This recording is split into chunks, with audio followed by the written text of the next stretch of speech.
Então, boa noite a todos. Nós temos aqui o prazer de estar com o professor Dr. Alexandre Maria Isola, Marini Isola, que se formou aqui em pneumologia, também intensivista.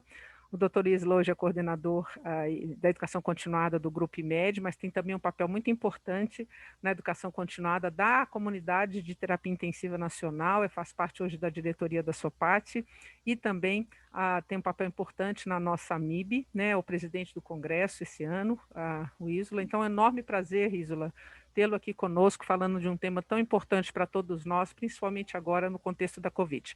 Então, muito obrigada por estar presente e nos brindar aí com seus conhecimentos. Ô, Flávia, muito obrigado pelo convite. A sua reunião é uma reunião clássica já, não é a primeira vez que eu venho, então fico muito feliz de poder voltar e vamos então falar sobre as assincronias. Esse é um tema realmente muito importante, eu não tenho nenhum conflito de interesse. A gente sabe que o ventilador, a sincronia, deixa eu só diminuir aqui para não me atrapalhar, pronto. A sincronia, ela deve ser sempre buscada no nosso dia a dia, né? Ela é bastante mais frequente do que a gente imagina. Nós vamos discutir um pouquinho isso com vocês. Ela pode ocorrer até 80% de todas as ciclagens do ventilador, se a gente não prestar atenção. Isso aumenta o tempo de estadia na UTI, aumenta as complicações que o paciente pode vir a ter na UTI. De maneira que a gente precisa realmente prestar atenção nas assincronias no nosso dia a dia. Vários efeitos adversos existem com a sincronia, né? Ela acaba levando a equipe como um todo a gastar mais com sedação, ela aumenta o trabalho ventilatório, ela leva dano muscular, que é um tema bastante atual, ela tem também influência na questão da ventilação, perfusão pulmonar, ela pode levar a autoPIP, por exemplo, né, hiperinsuflação dinâmica, e acaba tudo isso levando a um tempo aumentado na UTI, um custo aumentado, e até um aumento de mortalidade, como nós vamos ver. É muito importante que nós entendamos, perdão, é muito importante que nós entendamos que a assincronia, ela vai se dever por dois mecanismos básicos, ou por problemas relacionados ao paciente, então problemas clínicos, ou por problemas relacionados à regulagem do ventilador. Então, é fundamental para que a gente consiga manejar as assincronias, que na nossa visita do dia a dia, a gente faça algumas perguntas essenciais. Como é que está a gaso do paciente? Como é que esse paciente está em termos de analgesia? E, por fim, se esse paciente tem hipóxia, né? Isso vai vir na gaso também. Esses três itens, eles são muito importantes para que nós possamos entender como é que estão o centro respiratório desse paciente, como é que está o estímulo da sua ventilação. E, além disso, nós temos também que ter uma noção da história do paciente e da mecânica envolvida na mecânica ventilatória daquele específico paciente. Paralelamente a isso, nós temos que olhar o ventilador, né? Como é que está regulado o ventilador? Como é que está o disparo? Qual que é o modo que está sendo usado? Como é que está sendo ciclado esse ventilador? Se tem autoPIP ou não? Então, tudo isso é que vai acabar interagindo entre as duas coisas e gerando maior ou menor chance de haver assincronia. Então, a recomendação é que as assincronias elas devam ser ativamente checadas, né? E, então, isso já é uma coisa que está, inclusive, nas nossas recomendações brasileiras. A gente deve diariamente checar as assincronias do paciente sob ventilação mecânica. Mas tem um but aí, um but muito grande, um mas importantíssimo.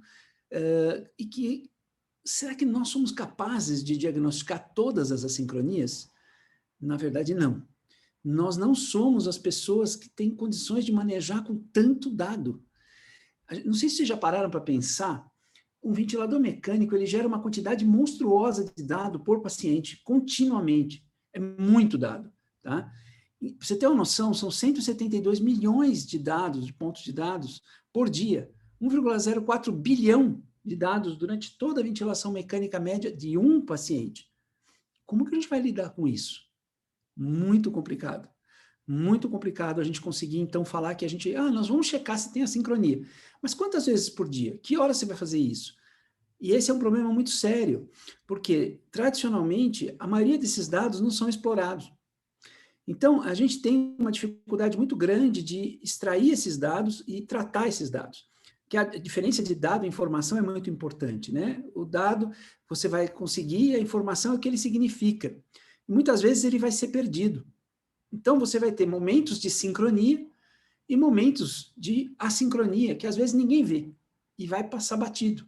E essa sincronia vai levar, então, a graves problemas para o nosso paciente. Então, esse é um problema muito sério e que está gerando muita discussão e trabalhos científicos, experimentais, no sentido de tentar imaginar uma forma melhor de a gente vigiar essa sincronia. Então, a grande pergunta é, será que as máquinas vêm para nos tirar o nosso lugar, né, em definitivo? A ideia é que não. Vamos entender um pouquinho melhor. A gente precisa das máquinas. A gente realmente precisa das máquinas. Mas elas vão ser uma ferramenta para a gente poder lidar com esses dados monstruosos, essa quantidade de dados monstruosos e tratar esses dados e poder, então, oferecer um tratamento melhor para o nosso paciente. Então, a gente está numa área de uma grande emergência tecnológica, num momento de uma grande emergência tecnológica, né? Quando a gente não consegue lidar com esses dados, a gente vai acabar tendo uma performance pior. Hoje, a gente percebe, principalmente agora na Covid, né, colegas que não estavam habituados a trabalhar em medicina intensiva ou com paciente crítico, e ainda colegas que eram intensivistas, mas não tinham tanto hábito de lidar com o ventilador, uma performance mais baixa para lidar com a interação do ventilador. E ainda aqueles profissionais que tinham uma mão boa de ventilação mecânica, muitas vezes eles vão só olhar uma pequena ponta do iceberg. E a gente só vai ver um pouquinho em relação às assincronias. E esse é o problema principal que eu quero falar com vocês. Esse é um estudo que foi feito justamente para tentar usar a máquina para tentar fazer diagnóstico de assincronia. Então, ele conseguiu aqui identificar várias coisas. O software conseguiu identificar pelo padrão da ventilação, tosse, sucção, momento de sucção, respiração normal e assincronia. Duplo disparo, respiração breath stacking, né? Então, empilhamento de ar. E aí, com isso, ele consegue trazer para a gente dados de uma forma mais consistente. Então, a ideia é que os dados que a gente vai colher nos nossos aparelhos, nos nossos monitores, eles vão ser, então, tratados, e eles vão para uma nuvem, eles vão ser tratados de uma forma que eles vão permitir para nós conseguir interpretar esses dados. Então, a decisão clínica não vai vir do computador, a decisão clínica vai vir de nós. Nós vamos ser alimentados pelos dados de uma forma mais fiel, de uma forma mais precisa, para podermos tomar uma decisão clínica mais eficaz. Isso é muito importante, isso é o futuro que está próximo, não é um futuro lá longe, tá? Então, a gente precisa começar a pensar um pouquinho sobre uma medicina mais precisa, principalmente na medicina intensiva. E como é que isso tudo se relaciona com a sincronia, né? A gente não está monitorizando a sincronia como a gente acharia que está. Então, na minha UTI, eu vejo a sincronia todo dia. Beleza, mas infelizmente a gente deixa passar. Não porque a gente é ruim, mas porque não é possível cobrir 24 horas do tempo. Tá? Então, a gente só vai agir quando a gente ver a sincronia.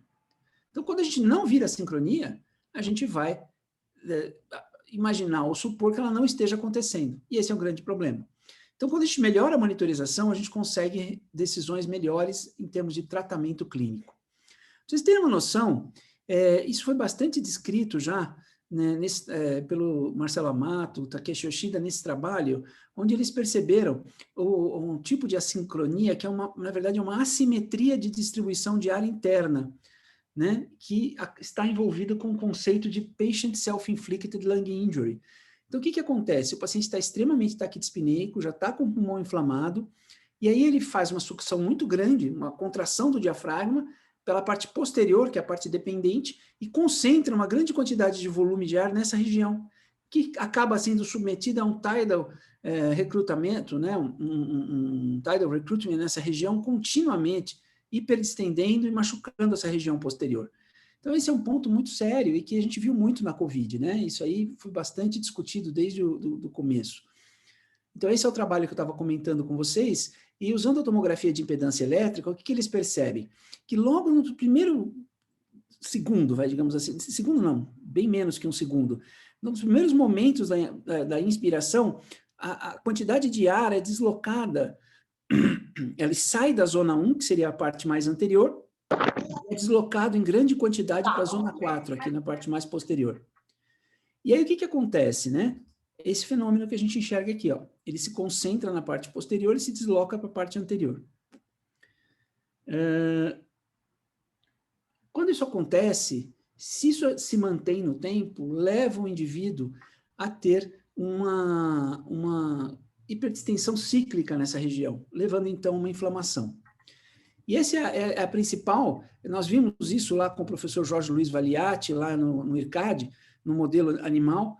Então, teve um momento, era um modelo de SARA, ele estava monitorizado, o animal, e ele escapou da curarização, e a gente percebeu exatamente isso, que o ar estava vindo primeiro para a parte posterior. Aproveitamos para ligar a ferramenta e vimos que estava tendo realmente hiperdistensão na parte posterior. Então, isso é um ponto bastante importante e que já está bem documentado. Isso, então, foi descrito, né, nesse artigo do Laurent Brochard, do Antônio Pezzenti, Arthur Slutsky. É um artigo importante, onde eles colocam a ideia central da PSILI, né, que seria a seguinte: você tem aí ciclos onde a coisa vai piorando. Isso agora na Covid foi descrito como Vortex-Vili. Então, não é mais uma coisa horizontal, mas é uma coisa tridimensional, que a cada passada vai piorando. Então, você tem uma lesão pulmonar inicial, que vai levar um vazamento capilar. Esse vazamento capilar, por conta da lesão, ele vai levar um edema pulmonar. Esse edema pulmonar piora a troca gasosa, levando a uma hipóxia. Isso faz com que o cérebro reaja, aumentando o driving respiratório, então a pessoa fica mais hiperpneica e taquipneica, e isso leva, então, a PSILI nesse fenômeno de swing, que é visto na pressão esofagiana, e o ar é concentrado, então, nessa parte posterior. E aí, a PSILI piora mais ainda o vazamento capilar, e você entra nesse ciclo que vai levar esse indivíduo realmente a uma situação muito ruim. Então, isso foi descrito como Vortex-Vili. E aí a grande pergunta, né? As assincronias podem levar a Vili? Então, esse é um ponto muito que a gente tem que ter isso em mente, né? Por que a sincronia é tão ruim, né? Por exemplo, nós podemos ter o ar que não sai. Então, quando você tem um duplo disparo, você vai ter o air stacking. Você pode ter um aumento da driving pressure, que também pode levar a Vili. Você pode ter ciclos com pressões muito altas e você pode ter uma distensão muito baixa, e isso acaba causando essa tidal hyperinflation, essa alteração, e por fim a própria taquipneia. Tudo isso são mecanismos que levam a Vili e que estão incluídos dentro da questão da mechanical power. Recentissimamente, um mês e meio atrás mais ou menos, foi publicado um artigo muito importante, porque está se tentando descobrir qual que é o peso de cada um desses fatores dentro da mechanical power. E foi demonstrado, eu vou mostrar esse artigo, que a driving pressure, a taquipneia, tem influência muito importante dentro da mechanical power. E que a mechanical power em si não tem tanta influência assim como se pensava. Vamos ver isso. Esse é um artigo interessante de Vasquez, de 2018, onde ele faz tem Gattinone, vários autores aí importantes, onde eles fazem uma avaliação que eu achei muito legal. Eles pegam o seguinte: qual é o componente da mechanical power que mais causa Vili? Então, ele coloca aqui nesse poliedro, então, a área da driving pressure, como vocês veem aqui, o volume corrente, que seria um pouco menor, segundo eles, aqui embaixo o fluxo, que é importante, a PIP, né, a resistência da via aérea, todo esse poliedro estaria, sim, se mexendo continuamente durante o processo de ventilação mecânica e a regulagem que a gente faz no ventilador. Muito interessante isso. Agora, qual seria, então, a composição, né? Será que o volume corrente é toda essa área aqui que está no poliedro? Será que a frequência respiratória é tão pouco como ele colocou? Então, é isso que esse trabalho veio mostrar. Esse trabalho foi publicado aí pelo Ari Serpaneto, pelo Eduardo Leite Costa, o primeiro autor, Marcelo Amato e vários outros pesquisadores, onde eles colocam exatamente isso, né? A questão das energias envolvidas no processo de manutenção da PIP e de ins e expiração. Então, a pressão de platô, a pressão de pico, o componente resistivo, né? O componente elástico e o componente de manutenção da capacidade residual funcional e volume pulmonar ao final da expiração. Então, o que eles pegaram? Eles pegaram dados de vários estudos clínicos, o MIMIC Study, e eles pegaram, olha só, um total de 4.549 pacientes, e foram estudar exatamente essa questão, a análise estatística dos fatores que mais influenciaram. E olha o que foi encontrado, que interessante. Quando ele avaliou a questão da mortalidade, ele dividiu em quintis de driving pressure, então driving pressure de 8,5 até 24. Olha como aumenta muito a mortalidade, tá?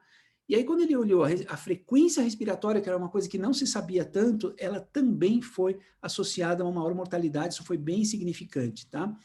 Menos que a driving pressure, mas também foi bem significante. Então, frequências mais altas, elas estão associadas ao aumento. E isso é um problema muito sério, a gente viu aí na Covid pacientes que estão precisando de drivings até maiores, e a gente sabe que não pode, e frequências altas, e aí a gente fica agoniado, quer dizer, como que a gente vai deixar se está claramente comprovado que isso está associado a maior mortalidade, né? E ele comparou também a driving pressure com o volume corrente. Então, a gente achava sempre que o volume corrente era tão importante, veja, o volume corrente não teve diferença em relação à mortalidade nesse estudo. E aí ele foi de 4,8 até 10 ml por quilo. Então, quando ele pegou esse modelo matemático, pegando um peso de 4 vezes na driving pressure, mais uma vez a frequência respiratória, isso foi muito associado a uma melhora de mortalidade, quando comparado com a mechanical power, que foi bem menos. Então, esse estudo é muito importante, ele chega exatamente a essa conclusão, quer dizer, quando a driving pressure passa de 15, quando a frequência respiratória passa mais ou menos de 25 aqui, você começa a ter um aumento de mortalidade, de chance de mortalidade, e vale a pena vocês darem uma lida nesse estudo. E aí nós temos o estudo clássico, né, do Blanche, do Louis Blanche, que mostra para a gente exatamente, ele pegou pacientes com assincronia, ele identificou pacientes em ventilação e viu todos os tipos mais comuns de assincronia, que nós vamos comentar com vocês daqui a pouco. E ele viu esses índices, esses tipos mais comuns de assincronia e montou o chamado índice de assincronia. E o que ele viu é que quem tinha um índice de assincronia maior que 10% teve um desfecho muito pior do que quem teve um índice de assincronia menor que 10%, inclusive com aumento de mortalidade. Então, esse é um ponto importante que a gente tem que ter em mente, a assincronia mata mais. Então, hoje, a gente pode classificar as assincronias dessa forma bastante interessante, que foi publicada aí pelo Marcelo Alcântara Holanda, Juliana, Bruno Pinheiro, bem interessante esse artigo que saiu no Jornal Brasileiro de Pneumologia, e também esse outro artigo aqui. Então, como é que é? Olha só. A gente pode dividir nas assincronias de disparo, as assincronias de ciclagem e as assincronias de fluxo. E aí nós vamos ter, dentro das assincronias de disparo, aquele disparo inefetivo. Então, a gente vai ver pacientes que têm alto PIP, vazamentos, baixa sensibilidade do ventilador. Alto disparo, situações de alta sensibilidade, então o ventilador aqui regulado errado, a gente vai discutir cada uma delas. Nós vamos ter nas assincronias de ciclagem o cycling off tardio, né, ciclagem tardia, então overshoot de saída. E nós vamos ter a ciclagem precoce, que é o famoso duplo disparo, bastante frequente, e o disparo reverso. Nas assincronias de fluxo, a gente vai ter as de alto fluxo, que é o overshoot de entrada, e o Pendeluft, que não deixa de ser uma sincronia de alto fluxo, mas ela é visível apenas usando a tomografia de impedância. E nós vamos ter aí a sincronia de baixo fluxo, um fluxo em M, que a gente vai tentar explicar para vocês também. Então, vamos começar com as assincronias relacionadas ao disparo. A gente sabe que o disparo inefetivo, ele é muito comum, e ele vai acontecer naqueles pacientes que têm maior chance de ter alto PIP. Então, pacientes com DPOC, pacientes que têm pressão de suporte muito altas, volume correntes muito altos, pacientes que têm um ventilador regulado com uma sensibilidade inadequada, fraqueza muscular, que também vai ser um tipo de inadequação, né, em relação ao que está regulado, drive ventilatório inibido, então pacientes com sedação residual, hipotireoidismo, problema de sono na UTI, né, privação do sono, alto PIP e vazamento. Sim, o vazamento é importante, gente, porque o ventilador, ele muitas vezes ele é sensibilizado mecanicamente. A pressão precisava fazer um grande esforço, era mais difícil. A fluxo é mais sensível, mas mesmo assim tem que haver uma alteração de fluxo. Se o cuff está desinsuflado, ou vazando demais, ou furado, quando o paciente inspira, se tiver um grande espaço entre a parede do tubo e a traqueia, ele vai sugar ar. Ele vai sugar ar e vai sensibilizar menos o ventilador. E aí você pode ter ciclos perdidos, e você pode ter triggers inefetivos, tá? Como é que a gente vai ajustar, então, a sensibilidade? Primeiro, escolher se vai ser disparado a fluxo ou a pressão. E aí você vai colocar aí um valor aceitável. Geralmente, pressão a gente coloca menos 1,5, menos 2, não mais que isso, nem menos que isso. E fluxo, um bias flow de 3 a 5 litros por minuto é suficiente para a gente ter uma regulagem adequada. Muito bem. Aqui é exatamente o que eu estava falando para vocês antes, né? Essa é uma curva de volume corrente pelo tempo, e que a gente nota claramente que o volume não chega no zero. Então, se o volume não chega no zero, está havendo vazamento, continuamente, né? Então, ele tem que se manter assim para ter vazamento. E aí, quando ele não chega no zero, tem vazamento, tem dificuldade de disparar o ventilador, como nós tínhamos falado para vocês antes. Outro ponto importante que pode levar, então, a ter os ciclos trigger inefetivo é auto-PIP. Então, claramente, a gente vê aqui, né, no simulador, a gente usou o simulador para poder mostrar PEMUS, tá? Eu vou começar o filme novamente. Olha só, a gente vê que não chega no zero o fluxo, né? Não chega no zero, então tem auto-PIP. E aí, quando a gente olha aqui essa linha cor-de-rosa no Xlang, aqui a gente pode ver, simular a PEMUS do paciente. Então, agora o paciente está tentando entrar. Então, ele está fazendo uma PEMUS aqui. Veja que a PEMUS que ele faz não é suficiente para zerar a auto-PIP. Então, ele não consegue disparar o ventilador. Tá? Aí o paciente vai fazer maior PEMUS, vai intensificar mais o esforço. Então, quando ele intensificar o esforço, ele vai tentar conseguir disparar o ventilador. Veja só, agora com uma PEMUS maior, opa, aqui ele conseguiu disparar o ventilador, tá? Então, esse é um ponto muito importante, né? A auto-PIP, ela pode levar o paciente a ter fadiga, pode levar o paciente a ter dificuldade de disparar o ventilador, a gente tem que ter isso em mente. E o autodisparo, que é o oposto, né? Então, aqui um paciente que estava sedado e curarizado, começou a aparecer disparos fantasmas, né? Não tava esperando isso, né? A gente percebe aqui um fluxo decrescente, era impressão de suporte entrando, e o paciente estava em SMV, aqui entrando ciclos controlados, a volume, fluxo quadrado, e aqui entrando pressão de suporte. E aí, quando se foi ver o que estava acontecendo, aumentou-se a escala e se percebeu esse ranhuramento na base, que não era secreção, era a frequência cardíaca. Era um paciente em pós-operatório de cirurgia cardíaca, de revascularização, e esse paciente tinha, então, um aumento da sensibilidade, do registro do batimento, e isso estava gerando aí disparos não desejados, tá? E aí isso se resolveu alterando, regulando a sensibilidade do ventilador para evitar, então, um chamado autodisparo, né? E no caso de auto-PIP, a gente, se for devido a um processo de aumento da limitação do fluxo expiratório, pode-se tentar aumentar um pouquinho a PIP extrínseca até 85%, no sentido de manter a via aérea aberta. Mas, se for esse auto-PIP causado por uma obstrução fixa, então aquela rolha concêntrica que fica dentro do tubo, ou um tumor, ou qualquer coisa que seja fixo, tubo dobrado, não adianta aumentar a PIP 75%, 85%, que não vai resolver o problema do auto-PIP, tá? Vamos então falar agora das assincronias de ciclagem. Então, esse é um paciente que está com um chamado late cycling off, né? Então, o que está acontecendo? Olha só, ele está forçando o abdômen para pôr o ar para fora. Então, você passa a visita, você põe a mão no abdômen do paciente, você vê que ele faz força, né? Olha, ele respirou, agora ele está fazendo força para expirar, ele quer pôr o ar para fora. E o que está acontecendo, né? Ele está contraindo a musculatura expiratória para conseguir pôr o ar para fora. Aqui, medindo aqui no transverso do abdômen, na eletroneuromiografia, foi possível observar isso. Então, no late cycling off, o que está acontecendo, né? Aqui, esse paciente aqui, nesse gráfico, é um paciente que está em pressão de suporte, e aí nós temos uma situação em que o tempo inspiratório da máquina é maior do que o tempo inspiratório do paciente, né? Então, o tempo inspiratório do ventilador é maior do que o tempo inspiratório neural do paciente. Então, o que acontece? O tempo inspiratório vai acontecendo, o paciente chega uma hora que ele não quer mais ar, ele começa, então, a contrair a musculatura expiratória. À medida que ele contrai a musculatura expiratória, a pressão sobe na via aérea. Só que vocês sabem que a pressão não pode subir em modo PSV, ela tem que ser contínua. Quando o ventilador detecta esse aumento de pressão na via aérea, o que ele faz? Imediatamente, ele fecha o fluxo, ele desvia o fluxo para encontrar o ponto de ciclagem.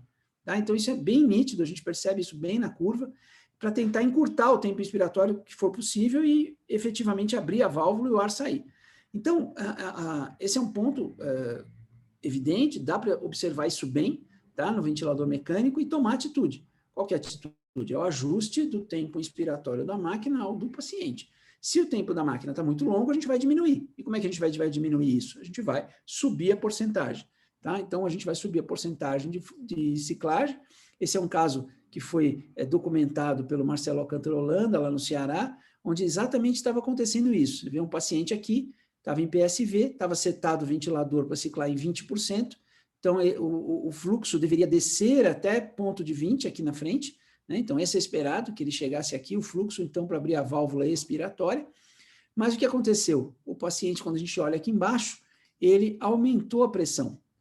E quando ele aumenta a pressão, ele está forçando a musculatura expiratória, imediatamente o ventilador muda a curva de fluxo para encontrar o ponto de ciclagem e encurtar. Então, isso é chamado overshoot de saída, né? O que fez Marcelo? Aumentou a porcentagem de ciclagem e, com isso, ele conseguiu praticamente zerar o problema. Talvez se tivesse chegado a 50% aqui, teria resolvido completamente essa questão do esforço e diminuído o tempo inspiratório, veja a diferença de tempo aqui para a diferença de tempo aqui, e resolvido o problema do assincronia tardia. Late cycling off. Muito bem. Para isso, então, a gente tem que ter em mente, quando a gente tiver um paciente em pressão de suporte, a gente tem que ajustá-la adequadamente. O Rise Time é uma ferramenta fundamental, a rampa, né? Ele vai nos ajudar muito na gestão do fluxo em pacientes, tanto em PCV quanto em PSV. Então, pacientes que têm fome de fluxo, você pode aumentar um pouquinho o Rise Time, mas aí você vai ter que ter alguns cuidados, a gente vai comentar a seguir. E pacientes que vocês podem querer pulmão mais duro, você pode querer um fluxo mais lento para que ele não cicle tão rápido, não encontre o ponto de pressão maior que force o ventilador a ciclar, né? Então, vamos discutir um pouquinho disso. Outra novidade também que existe no mercado, a gente tem visto alguns aparelhos, é o chamado Automatic Cycling Off, né? Então, em vez da gente manualmente perceber que está acontecendo o pico de pressão, ó, e a gente ir lá e aumentar a porcentagem de ciclagem, o próprio software do aparelho faz isso. Então, ele vai checando ciclo a ciclo, ele percebe aqui em azul que estava muito alta a pressão, ele vai diminuindo essa pressão, fazendo com que diminua o tempo inspiratório. Então, ele vai alterando a porcentagem de ciclagem sozinho, e com isso ele vai encurtando o tempo inspiratório do paciente. Ele observa também a curva de fluxo, é uma combinação de valores, tanto da curva de fluxo expiratório, quanto da pressão que está sendo excedida. Isso é um recurso que já existe em alguns aparelhos no mercado. Bom, como é que a gente vai reduzir, então, o problema do cycling off, do late cycling off, né, do overshoot de saída? A gente tem que reduzir o tempo inspiratório. Então, a gente precisa reduzir o tempo inspiratório. Na PCV é muito fácil, né? Eu reduzo o tempo inspiratório. Vou lá, tem um botão de tempo inspiratório e eu diminuo e observo o que acontece. Na PSV, eu vou ter duas formas de fazer isso, né? Eu vou alterar o processo de ciclagem, então eu vou aumentar a porcentagem de ciclagem, ou eu vou também poder mexer no rise time. Eu quero um fast slope. Depende aí o rise time do aparelho. Se você pegar, se for a porcentagem, o que você quer? Você quer que esse paciente encurte o tempo INS. Então, você quer um fluxo maior para que force atingir a pressão e forçar o ventilador a fechar. Então, você aumenta a porcentagem. Aparelhos que são em segundos, o rise time medido em segundos, você quer um slope mais rápido. Então, você diminui os segundos para que seja force o ventilador a aumentar o fluxo. Se o paciente estiver em VCV, não é tão simples de enxergar, mas pode acontecer. Você aumenta o fluxo inspiratório, tá? Então, você aumenta o fluxo inspiratório para tentar diminuir o tempo inspiratório do paciente. A sincronia oposta a essa, né, vai ser exatamente o double triggering, onde você vai ter uma situação exatamente oposta. O tempo inspiratório da máquina agora é menor do que o tempo inspiratório do paciente. Então, o que acontece? O ventilador encerra a inspiração e o paciente cria ar ainda. Então, se o paciente estiver com um drive adequado e com PEMUS, o que ele faz? Ele ou continua contraindo ou até intensifica a contração e, com isso, ele sensibiliza novamente o ventilador, fazendo com que seja disparado outro ciclo. E aí o paciente acumula 2 ciclos ventilatórios. O que acontece do ponto de vista prático? O volume corrente praticamente dobra, né? Então, você está achando que está dando 6 ml por quilo, quando vai estar dando 12 ml por quilo. Olha só o volume aqui nessa simulação, está em 800 ml, e aqui o paciente está tendo aí este problema, tá? O problema todo é que a gente não consegue ver a PEMUS em tempo real nos modos clássicos, né?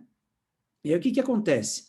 Aqui nessa simulação a gente vê que a PEMUS está longa e profunda, por isso que ela está disparando de novo o ventilador aqui, tá? Ok? Menos 10, ó, de PEMUS. E aí o que acontece? Hoje tem maneiras de a gente medir essa PEMUS na beira do leito, né? Você vai lá, faz a pressão de oclusão, a POC, né? A pressão de oclusão, que é 0,75 vezes a medida da PEMUS quando você oclui na expiração. E aí você chega ao valor estimado aí da PEMUS. Muito bem. Como é que nós vamos resolver isso, né? Como é que nós vamos resolver o problema desse ar que fica empilhado. Então, é por isso que é chamado também de respiração por empilhamento. Olha só, nós temos aqui uma grande e longa PEMUS, né? Então o paciente está com um drive prolongado e está disparando 2 vezes o ventilador, acumulando o volume corrente, que muitos ventiladores não mostram.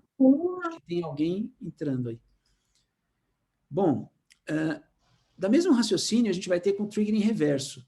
O triggering reverso, ele é um esforço muscular que resulta da insuflação do pulmão.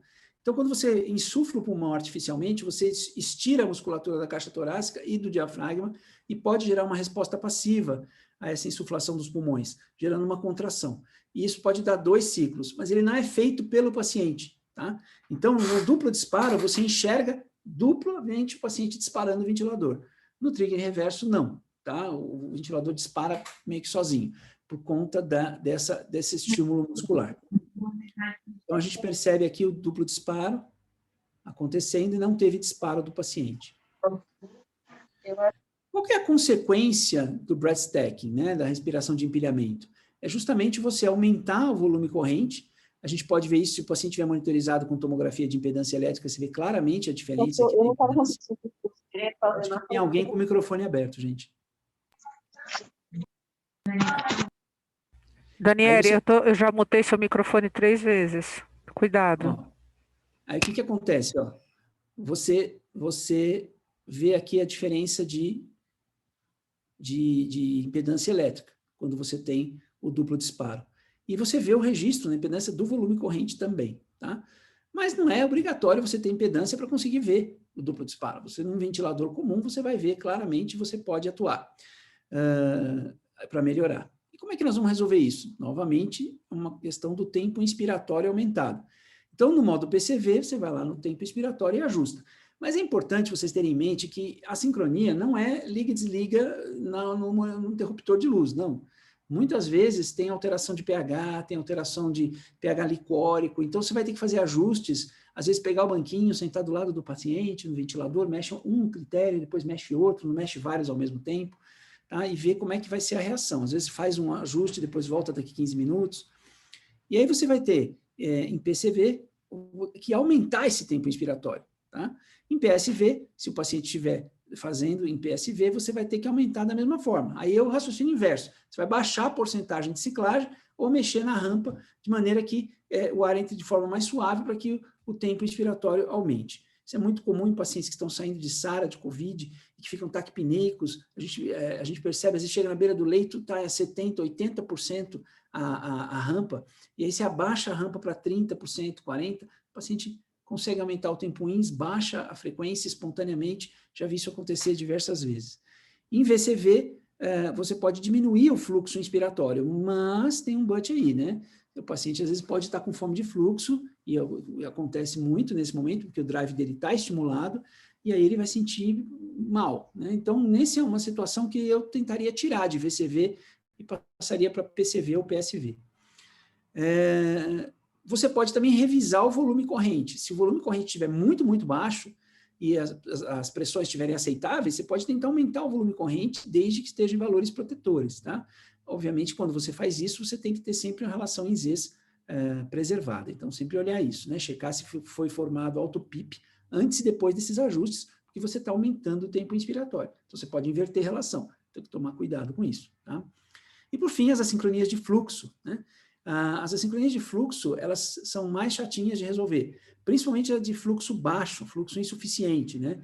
É uma sincronia que está muito relacionada com o quadro clínico do paciente, com acidose, com ansiedade, e a gente vê bastante, ela também é chamada de assincronia de fluxo inspiratório baixo ou flow starvation, né? Ausência de fluxo. E o que a gente percebe, né? Geralmente o paciente está em PCV e PSV, e o pessoal confunde muito achando que é overshoot de saída. Então, quando você olha aqui a curva de PCV, você percebe que, na verdade, o que houve foi uma puxada do paciente. E a gente percebe isso claramente aqui na curva de fluxo, aqui embaixo. Então, veja, o ventilador abriu o fluxo, houve um pico, aí ele começa a fechar o fluxo, começa a fechar o fluxo, começa a fechar o fluxo, e, de repente, o paciente puxa o ar, porque ele quer mais ar. E aí, como a pressão cai, não pode cair em PCV, o ventilador imediatamente sobe o fluxo. E quando o ventilador sobe o fluxo, a pressão sobe. Por isso dá essa impressão de que nós estamos tendo um overshoot de saída. E aí, o ventilador é obrigado a fechar, formando como se fosse um M, estão vendo? Olha. E esse M, a gente percebe no dia a dia, deixa eu voltar, e isso aí é uma sincronia complicadinha de resolver. Muitas pessoas acham, mas e se eu encurtar o tempo inspiratório? Não resolve? Não resolve, porque aí, nesse momento, passa a ser duplo disparo. Se você encurtar o tempo inspiratório, como o paciente quer mais ar, ele está com o drive muito ativo, ele vai disparar 2 vezes. Então, o que você precisa fazer aqui é revisar a gasometria, ver se ele tem alguma causa de acidose, se ele está em acidose por outro motivo, insuficiência renal, enfim, o que for, sepsia descompensada, né, ainda um quadro ruim, e aí você vê o fluxo insuficiente aqui nesse outro gráfico acontecendo também e formando o M, né? Formando o M para a gente perceber. Bom, quais são as estratégias, né? Se tiver em VCV, você pode aumentar o fluxo inspiratório, isso é evidente.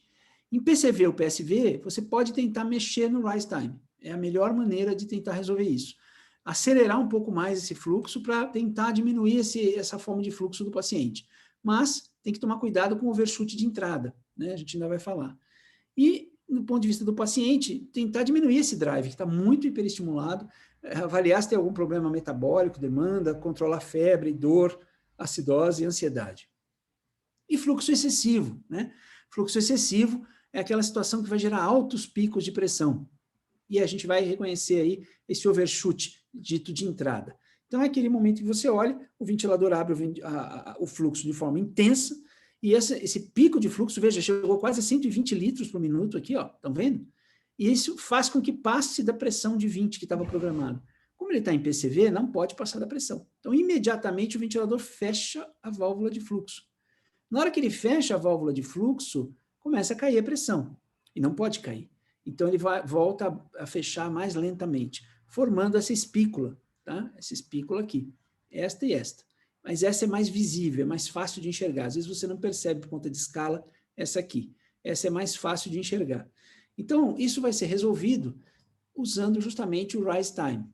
Então, aqui você tem uma situação em que você tem um fluxo muito alto, aqui um fluxo moderado e um fluxo mais lento. Ops. Então, é exatamente isso que a gente quer. Quando a gente olha para a pressão, a gente percebe aqui a subida muito mais suave e resolvido o problema do overshoot de entrada. Então, no fluxo excessivo, se tiver em VCV, você diminui o fluxo facilmente. Se tiver em PCV ou PSV, você aumenta aí o rise time. Quero fazer um ressalto que alguns ventiladores mais modernos estão tirando o controle de fluxo no VCV. Alguns ventiladores estão deixando o controle de fluxo, o controle de tempo inspiratório. Assim como é na PCV, eles estão pondo tempo inspiratório na VCV. Mas mesmo estes ventiladores, que não mostram mais o botão de fluxo, mas sim tempo inspiratório, se você mexer no botão de tempo inspiratório, eles mostram pequenininho quanto é que está sendo o fluxo. Então, você tem um registro de fluxo ali para você se basear também, tá? Então, essa é uma dúvida que o pessoal tem tido e que está acontecendo. Esses são trabalhos que estão surgindo de assincronia em COVID, porque esses pacientes estão tendo uma dificuldade muito grande de ser despertados, e quando são despertados, parece que vem assim, muito intensamente, né? E esse é um pequeno trabalho, 9 pacientes, de assincronia especificamente, onde ele avaliou exatamente pacientes que foram ventilados com VCV, com volume de 6 ml por quilo de peso predito, e os pacientes que morreram, foram observados uma quantidade de assincronia muito maior, com duplo e às vezes até triplo disparo. Então, ele avaliou essa taxa de assincronia nos pacientes que faleceram, que foi de 17%, enquanto que os pacientes que sobreviveram tiveram uma taxa muito menor. É um estudo apenas observacional, ele trouxe algumas fotos, mostrando aqui, olha que interessante, eu trouxe essa imagem que eu achei muito interessante, um triplo disparo é mais difícil da gente ver, mas existe. Então, aqui o duplo disparo, o triplo disparo, e na hora do triplo disparo, olha o que aconteceu com o volume, né? Então, com a pressão, perdão, que ele estava em VCV. Então, a pressão foi acumulando, né? Que devido aí ao empilhamento de ar. E aqui, então, mostrando os 9 pacientes e os tipos de assincronia que aconteciam e o desfecho desses pacientes, tá? Então, quando não teve assincronia, tiveram um desfecho melhor. As assincronias que tiveram mais associadas à mortalidade foi o duplo disparo e o triplo disparo. Overshoot de saída ou disparo precoce, não. Bom, sendo bem prático, quando uma sincronia acontecer na sua frente, o que você vai fazer? Primeira coisa, examinar o paciente. Você deve examinar o paciente. Escutar, ver se tem uso de musculatura acessória, ver se está contraindo o abdômen, palpar o abdômen do paciente. Então, é bem Sherlock, tá? Você precisa realmente observar detalhe. Tenho comentado, né, que a maioria das pessoas acabou de alguma forma aprendendo a regular o ventilador. Então, põe aqui, põe ali, põe esse parâmetro, põe aquele, pronto, vai.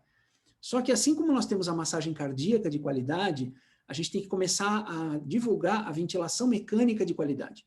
Então, ventilação mecânica de qualidade envolve detalhe. E é uma frase que não é minha, mas é uma frase sábia, o inferno está nos detalhes, né? Então, se você não ver certos detalhes, você vai fazer uma ventilação mecânica muito rasa, uma ventilação mecânica que pode levar a malefício para o seu paciente.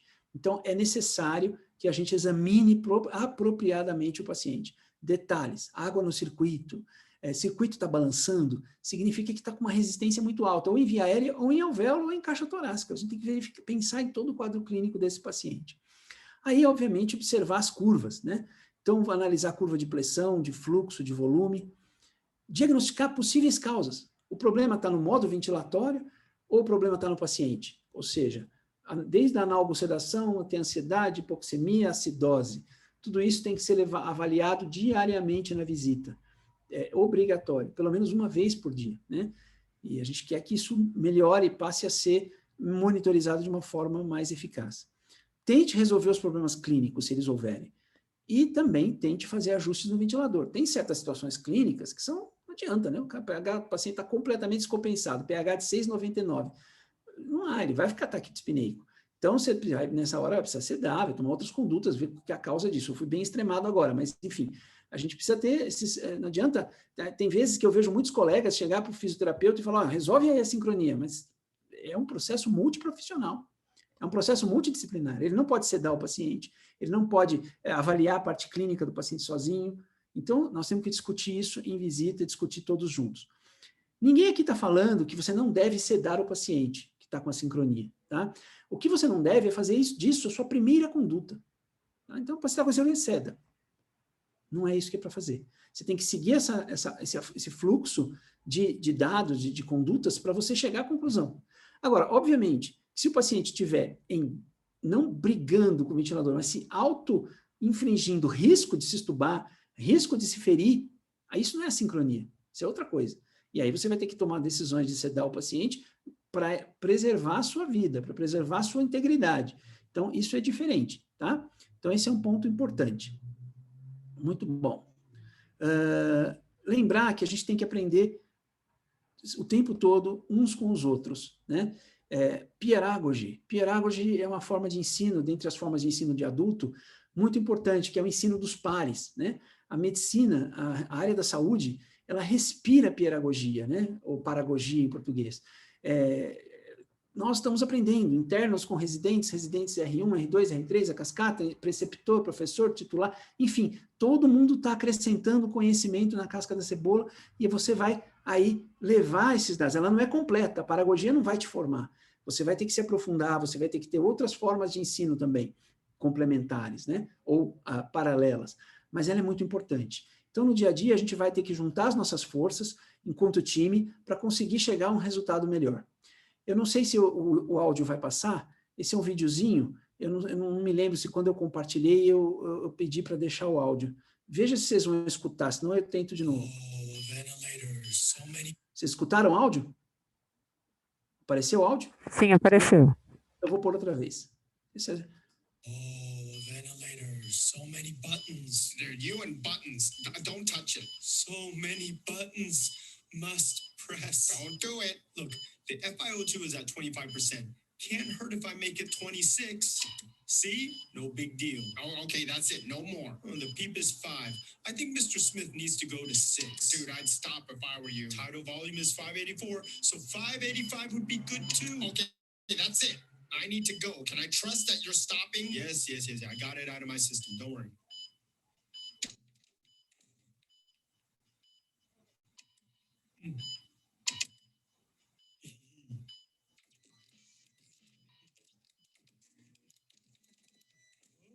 What the hell, man? I don't know. E é exatamente isso, né? Look what you did. Eu não sei, eu encontrei assim, Essa é a resposta que a gente ouve muito, né? E lembrar que não é o ventilador que faz o paciente evoluir mal, mas nós é que regulamos o ventilador. Então, quando fala em VILI, alguns falam em ventilator, induced lung injury, na verdade é melhor falar em ventilation, porque nós é que regulamos o ventilador, né?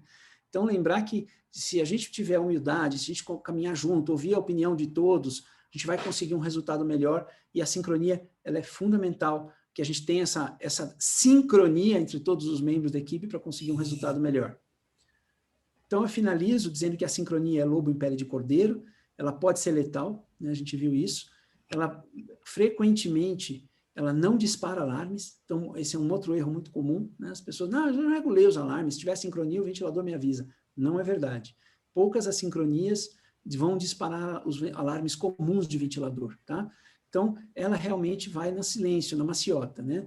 Ela pode piorar a VILI, hemodinâmica e até piorar a musculatura respiratória. Ela também pode piorar a sedação, ela pode aumentar o tempo de ventilação, o tempo de estadia e as complicações como pneumonia associada à ventilação. E o ventilador faz o que nós regulamos, então a gente não pode esquecer isso. Era isso que eu tinha para dizer, acho que eu vou descompartilhar aqui. Obrigado. Muito obrigada, Isola, excelente apresentação, nossa, muito, muito ampla, né, e nos deu uma excelente visão aí de todos os problemas que estamos vivendo com a sincronia. Pessoal, quem tiver pergunta, pode colocar no chat. E eu quero só fazer um comentário, né, que você falou assim, agora eu vou ser bem pesado, não sei se foi pesada a palavra que você usou, mas vou bem forte, e falou assim, a gente precisa sedar o doente.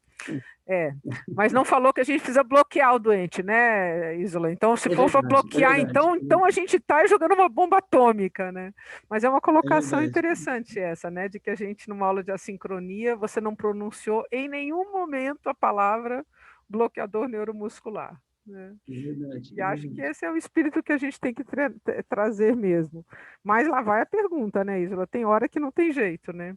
Então, por exemplo, às vezes eu vejo as pessoas também insistindo no contrário, sabe, Isola? Está no ventilador, o doente está lá com acidose respiratória importante, esses pacientes COVID, né? Que eu acho que o manejo da sincronia era mais, não vou dizer simples, que ele nunca foi simples. Ele era menos complexo antes. Agora, com os COVID, a gente está literalmente apanhando, né?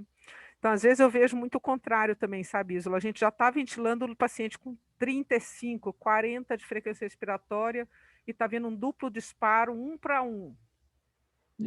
Como é que resolve, Isola? Né? Você entende?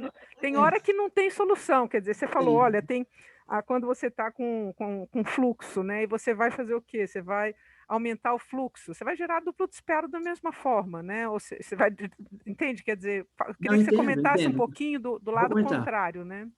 Da insistência em não resolver o problema quando ele não tem solução. Isso, esse é o ponto importante. A gente precisa voltar lá no começo da aula, naquele segundo slide, em que que eu falei que a sincronia tem a ver com o problema do paciente, problema da máquina. Às vezes a gente fica batendo em problema da regulagem do ventilador, quando o problema é clínico, e clínico grave. E aí não tem jeito. Você vai precisar sedar e, eventualmente, curalizar esse paciente. A gente viu isso nos pacientes com COVID. E eles estão tendo esse despertar, eu estou vendo aqui no chat, né? A gente usa tudo e não dá certo. E é verdade. Tá? Por quê? Porque os pacientes estão ficando muito tempo usando justamente o que não deveria, né? Para não causar o que a gente sempre quis evitar, né? Aquela ventilação longa, extremamente rica em sedativos e uso de bloqueador neuromuscular por muito tempo. Agora, com essa falta de sedativo, a gente está tendo que usar, às vezes, aquele que a gente não quer, mas o que tem. Então, tudo isso faz com que os pacientes, quando acordem, tenham um delírio monstro, e que a gente sabe bem que é muito difícil de tratar. Além do delírio, muitos deles ainda têm hipóxia, e principalmente, que eu acho que para mim é o que mais influencia, eles têm uma mecânica desgraçadamente ruim, entendeu? Eles estão com o pulmão muito comprometido ainda, quando a gente começa a acordar. E essa mecânica, assim, é você querer mexer um pulmão, é que nem você pegar uma esponja, encher ela de água, e agora vamos começar a querer que a esponja funcione. É muito pesado para o paciente. E vai dar sincronia, é inevitável. Então, infelizmente, a gente percebe que, como toda SARA, a SARA para o COVID, que evolui dessa forma, ela é terrível, e ela vai depender de você fazer um balanço hídrico mais negativo, e vai depender da resposta inflamatória, que é pessoal, não tem jeito. Se esse indivíduo estiver tendo uma resposta inflamatória de reparação, ele tem uma chance. Se ele tiver tendo uma resposta inflamatória de manutenção, de fibrose, de hepatização, aí não tem muito o que fazer mesmo. Vai ser muito difícil acordar esse paciente. Quando ele acordar, ele vai ter a sincronia, vai ser muito difícil de manejar essa sincronia com droga, porque ele não está bom ainda. Ele não está bom ainda. Por isso ele acaba pesando tanto. Ele tem um problema neurológico do delírio e ele tem um problema mecânico pulmonar.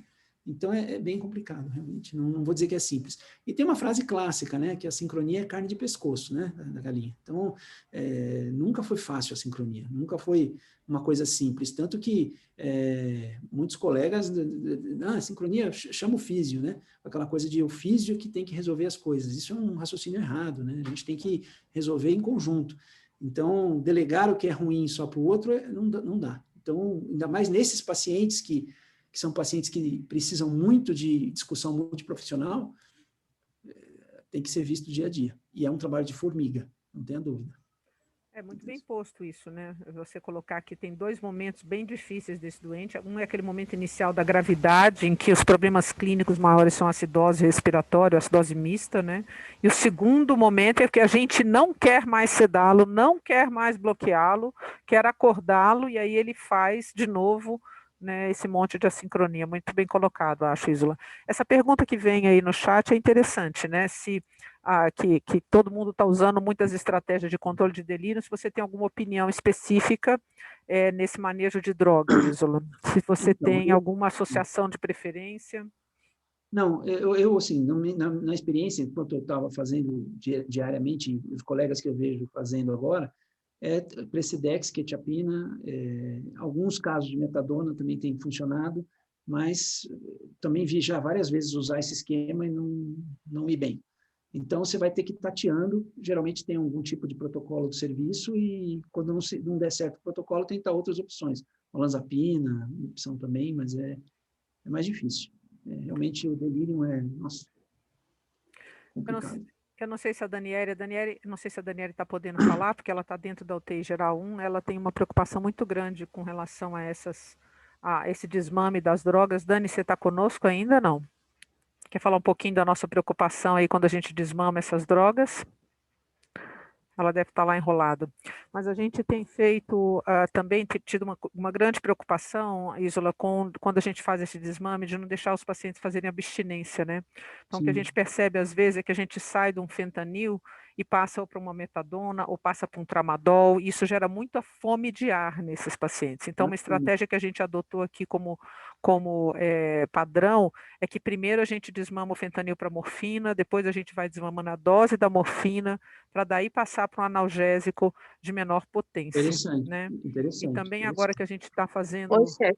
Você está aí, Desculpa, Dani? eu estou, é que a gente está aqui na UTI. Não, mas Valeu. porque às vezes o paciente fica sedado muito tempo e ele fica com doses relativamente importantes aí de fentanil, né? Então, o que a gente usa bastante é tentar lembrar de desmamar sempre um opioide mais forte. E se for aquele paciente que a gente desmama, fica com um padrão mais taquínico, desconfortável, a gente estava preferindo usar morfina para ele, às vezes até numa dose mais alta, para tentar melhorar um pouquinho mais a parte respiratória, né? Porque ela vai ter um efeito melhor para isso do que a metadona, por exemplo. Sim, é verdade, mas, Daniele, você tem tido uma boa visualização, uma boa experiência com a morfina nesse aspecto?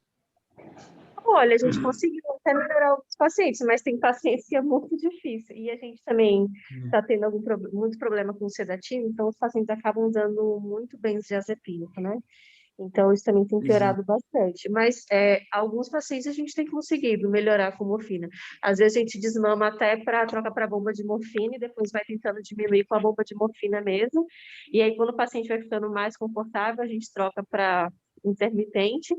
E aí, só depois que a gente consegue resolver tudo, que ou a gente vai desmamando a morfina mesmo, até trocaria por metadona. Mas é só porque a morfina ela tem um efeito melhor em controle de dispneia do que a metadona teria, mas por causa disso. Sim.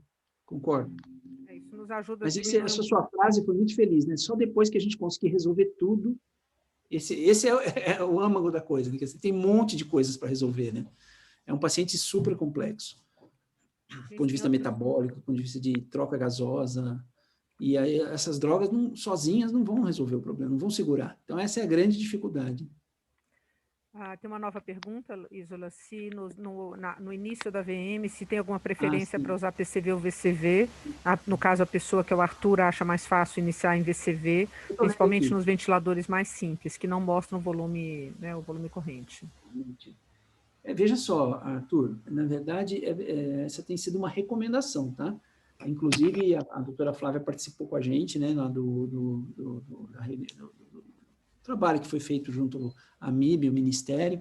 Nós temos dois, se você entrar no site da MIB, nós temos as recomendações de ventilação da COVID, da MIB, feitas para pessoas que não são intensivistas, então bem objetiva, e tem agora do Ministério também, que está ainda na Conitec, mas está praticamente já resolvido tudo, e você pode entrar lá no site do Ministério e baixar, e ambas, o consenso de especialistas é que a gente comece em VCV, volume controlado, tá? Por vários motivos, né? Primeiro, você vai entubar um paciente com Covid, tem aquela questão da contaminação, agora está menos, as pessoas já temos material para todo mundo, já está todo mundo mais sabendo como fazer, mas o ano passado, nessa época de começo de pandemia, existia muito medo com a aerosolização, e você tinha que testar a ventilação sem querer abusar, né? E aí você, em VCV, vai garantir esse volume. Além disso, teoricamente, ele é mais simples de regular. Então, as pessoas conseguem regular o paciente mais facilmente, e o ventilador mais facilmente. E a terceira coisa que justifica o VCV também é que você já pode, quando o paciente estabilizar, partir para fazer uma mecânica, né? Então, já consegui saber como é que está a pressão de pico, platô, driving pressure. Então, você já tem uma noção na beira do leito rapidamente. Então, o VCV é muito bom. Agora, de fato, nos ventiladores em que a PCV não demonstra volume controlado, volume corrente, e existem, são ventiladores antigos, mas que estão no mercado ainda bastante, aí realmente é muito ruim usar PCV e PSV, né? Você fica numa situação cega, né? Tá? A subpergunta, se a taxa de sincronia é menor em algum dos dois modos. Não tem um trabalho que mostre que PCV é superior a VCV. Em alguns tipos de assincronia, é melhor PCV realmente. Mas em outros tipos de assincronia, como o chute de entrada, VCV se sobrepõe, porque você consegue mexer no fluxo. Então, dependendo da solução, eu dei várias soluções para cada situação, né? Dependendo da solução, você vai ver que VCV é melhor ou PCV, PSV é melhor. Então, não tem uma decisão única, falar, não, PCV tem muito menos assincronia. E esse é um ponto importante na sua pergunta. Muitas pessoas falam assim, o paciente está tendo assincronia, né? Passa para PSV. Às vezes não é essa a solução que precisa ser dada, né? É uma solução simplória essa de passar todo mundo para PSV. Às vezes ele não está no momento ainda de ir para PSV, às vezes é uma questão de regulagem do tempo inspiratório em PCV. Então, por isso que eu digo, a sincronia ela demanda realmente você dominar o raciocínio. E é sempre isso, é o tempo inspiratório do paciente e o tempo inspiratório da máquina. O que está acontecendo? Exame físico, dados de laboratório e curvas. Com esses dados, você vai matar a charada em 90 e tantos % das vezes e vai conseguir regular o ventilador em 100%. Isla, você vê futuro para esses ventiladores que estão tentando trazer esses algoritmos de machine learning? A gente já está um pouco adiantado, mas uma última pergunta. Você vê como é que vai ser isso? E nós vamos ter no futuro algoritmos de mensuração contínua de assincronia nos nossos ventiladores? Você acha que isso vai estar à beira-leito concretamente para nós, rapidamente? Como é que você vê isso? Acho que sim. Eu vejo que, assim como você se lembra, Flávia, quando a gente ventilava 100, aí na escola, inclusive durante a residência, a gente ventilava lá na UTI da pneumo 100 curvas, né? Nossos ventiladores eram muito bons, eram os Bennett 7200, mas eles eram sem curvas. E aí um belo dia chegou o Ventrac, acho que vocês tiveram também, que era um aparelho que você interpunha, né? Tinha lá o ventilômetro, você interpunha entre o tubo e o ventilador, e ele dava as curvas numa telinha paralela. Então você podia usar em qualquer ventilador. E na época as pessoas falaram, nossa, mas isso não vai durar. Não durou 2 anos, as curvas foram incorporadas no ventilador mecânico. Eu acho que a tomografia de impedância elétrica vai acabar sendo incorporada. Inclusive, já existem ventiladores, eu não vou citar marcas aqui, que já tem na tela do ventilador a tomografia de impedância na tela do ventilador. Então, eu acho que ela vai acabar sendo incorporada, ela é importante, ela traz muitos dados e ela vai permitir uma ventilação mais precisa, não tenha dúvida nenhuma. Tem aí também o ultrassom, que vem correndo paralelo, que não vai estar no ventilador, talvez, mas que é um recurso também muito útil, até para ventilação também, para ver colapso, até recrutamento, uma série de coisas, mas não vai estar no aparelho. E cada vez mais nós vamos ter a possibilidade de registro dessas assincronias e ele te dá o índice de assincronia. Com a tomografia incorporada, você vai conseguir, no ventilador, ter isso de uma forma muito, muito precisa. O que eu ainda não consegui entender até hoje, Flávia, porque, eu vou sair um pouco para um outro assunto, mas é relacionado. Eu acho que a nossa monitorização da sedação ela é muito medieval mesmo, entendeu? Se for pensar. De tudo que a gente monitoriza na UTI, a sedação é a parte mais clínica só. Você vai lá, você tem escalas, só que as escalas são muito boas quando o paciente tem algum grau de consciência. Quando o paciente vamos falar de Hansen, ele está com um Hansen de 6, um RAS de -4, -2, você já começa a perder noção de profundidade de sedação. E isso ficou muito claro quando você começa a usar um BIS. Você põe um BIS na testa do paciente, você consegue ver pacientes profundamente sedados, BIS lá embaixo, e que estão com Hansen de 6, e outros que estão com Hansen de 6 que estão com BIS de 30, de 20. Então, aí, tem trabalho já mostrando claramente que você consegue ajustar a quantidade de sedação que está entrando baseado no BIS. Então, quando você falou de medicina mais precisa, eu acho que o que precisa é integrar, eu não sei como é que ainda não se fez essa ideia de pegar o BIS e ligar numa bomba de infusão, ou ele vir acoplado a uma bomba de infusão, para que você regule quanto você quer. Eu quero um BIS de 60. E aí você põe lá a sedação, o fluxo, e a bomba vai fazendo incrementos para cima ou para baixo, em feedback, entendeu? Fechado, de quanto é que está esse BIS. Então, com isso, você conseguiria realmente diminuir tempo de ventilação, tempo de sedação. Não tem aquelas tomografias brancas que desce para ver, no fim, o paciente está intoxicado de um monte de sedativo e demora 3 dias para acordar, porque você não sabia quanto estava dando. Então, tem uma série de problemas que seriam resolvidos. E a sincronia também, porque você conseguiria deixar o paciente num nível de sedação adequado, com que ele pudesse ventilar de uma forma menos traumática, menos traumatizante, porque a gente vê que os trabalhos de pacientes de UTI de qualidade de vida, aqueles que desenvolvem PTSD, que desenvolvem, enfim, traumas depois da UTI, muitas queixas é no momento que ele acorda e se vê entubado, né? Então, quando ele toma essa consciência e se vê entubado, é muito ruim. Então, nesse aspecto, eu acho que a gente precisaria evoluir muito, não é só o ventilador, mas a integração com a sedação, a integração com a condução desse processo. A gente diminuiria demais a infusão de benzodiazepínicos ou o que fosse, a gente diminuiria demais o uso dessas drogas, impactaria em delírio, eu não tenho dúvida disso. Não, perfeito. Acho que esse seria o futuro. Vamos esperar esse futuro para breve, né? Então, Alexandre, eu queria agradecer mais uma vez aí, vocês terem estado aqui conosco, foi um sucesso a aula, né? Tivemos em algum momento quase 90 pessoas conectadas, sem contar as pessoas que assistem juntos ali na nossa sala, né? Então, muito obrigada, a aula vai ficar gravada, né? Então, mais pessoas ainda vão ter o prazer aí de te assistir. A professora Jaqueline me mandou um WhatsApp aqui, mandando um abraço para você, porque ela teve que sair mais cedo, mas ela também estava aqui te assistindo, né? Então, queria mais uma vez agradecer. Miriam também, da Miriam. Eu vi também que está o Flávio está aí também, um abraço. O Flávio está aqui do meu lado, né? Os coordenadores da UTI estão todos aqui te assistindo, nossos residentes multi, né? Então é uma reunião muito importante para nós e que com certeza tem grande repercussão também externa, porque fica gravada e disponível, né? Tá bom. Então, muito obrigada, Ísola, viu, pela sua hora aí dedicada a nós. E um abraço a todos, obrigada a todos por nos assistirem. Até logo, tchau, tchau. Tchau.